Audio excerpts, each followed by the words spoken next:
Nah, besar kecilnya cemas, takut, dan sedih ini bergantung pada segumpal daging tersebut.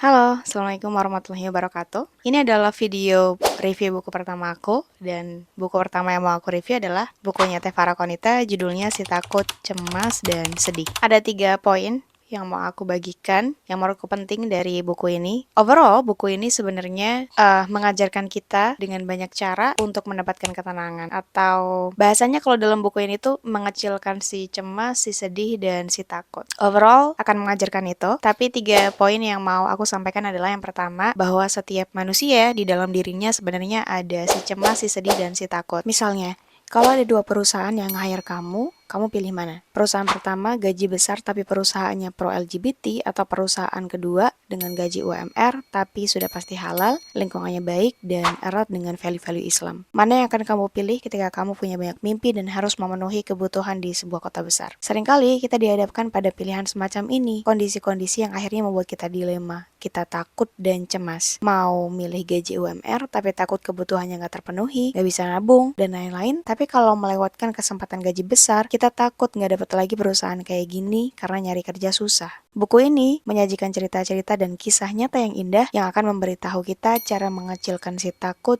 cemas, dan sedih. Nah, ini nyambung kepada poin kedua, bahwa si cemas, si sedih, dan si takut ini sebenarnya bergantung pada satu gumpal daging yang ketika itu baik, maka seluruhnya akan baik, outputnya juga baik, dan ketika segumpal daging itu buruk, maka seluruhnya akan buruk, perilakunya buruk, dan lain-lain. Ketika kita dihadapkan pada sesuatu, pada suatu kondisi yang sudah ditakdirkan oleh Allah, akan selalu ada si cemas, si sedih, dan si takut ini. Nah, besar kecilnya cemas, takut, dan sedih ini bergantung pada segumpal daging tersebut. Nah, apakah yang dimaksud dengan segumpal daging tersebut? Silakan dibaca sendiri di bukunya. Poin ketiga dari buku ini yang bisa aku bagikan, dan mungkin masih banyak sekali poin-poin yang terdapat di buku ini yang kalian bisa ambil, yaitu kalau kalian udah dapat bukunya, udah baca bukunya, nanti coba kasih reaction ketika baca halaman 158. Itu adalah bagian yang membuat aku nangis, karena itu sepaham dengan prinsip yang aku terapkan, yaitu ketika seseorang itu baik, maka dia akan dipertemukan dengan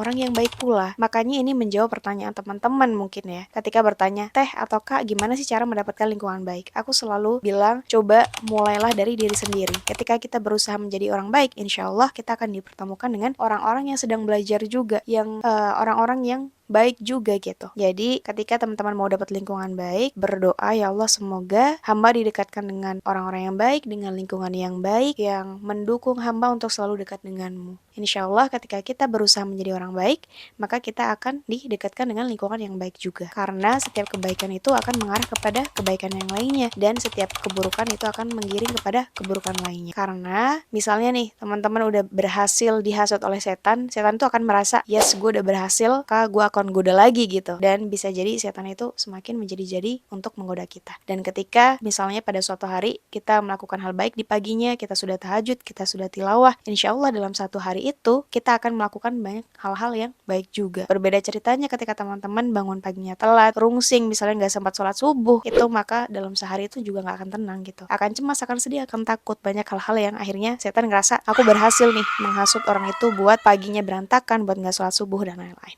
Selamat membaca. Buku ini mungkin bisa didapatkan sekitar pertengahan Desember kalau ready stock, tapi bisa didapetin dengan ikutan open pre-order maksimal hari ini. Sorry banget baru diupload. Semoga bisa mendapatkan banyak manfaat, dan insya Allah banyak sekali cerita-cerita yang menginspirasi, yang referensinya dari sejarah, dari orang-orang yang sudah syahid, dan cerita-cerita fiksi yang kita bisa ambil hikmahnya. Sampai bertemu di video review buku aku selanjutnya, atau video self-development, atau mungkin cerita-ceritaku yang bisa aku bagikan hikmahnya. Terima kasih banyak. Assalamualaikum warahmatullahi wabarakatuh.